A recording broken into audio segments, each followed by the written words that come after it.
what? This one is, let's say, 2 unit. I mean the height of this. Then this one will be 1 unit, right? Yes. Right? So, because of this, okay, in a way, this is the height, right? Yeah. So this is when you compare height to height, that means that is the length ratio.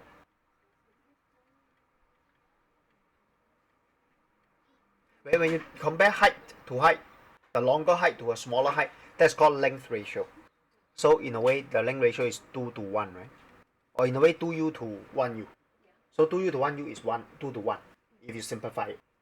So if you have the length ratio, what will be the area ratio? Is it equilateral? What do you mean by equilateral? So if you are given the length ratio is 2 to 1, the area ratio will be 2 square to 1 square. That will be 4 to 1. Okay? Oh. So if you need to find the volume ratio now, what will happen? You 2 to the power 3 to 1 to the power 3. What? Because you cube it. But For area square, the length ratio, but it's a cone. yes, so it doesn't matter. Wait, so it's the same as like a prism, a triangular prism or pyramid. No, that okay. I'm not using that technique to solve. I'm using because this big cone to this is, they call it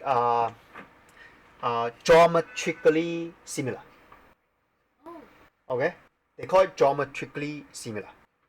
So if they are geometrically similar, then if the length ratio is 2 to 1, the area ratio will be you square everything. So you 2 square and then 1 square, so it's 4 to 1. So if you want to find a volume ratio, so you cube them. So if you cube them, you end up with 8 to 1.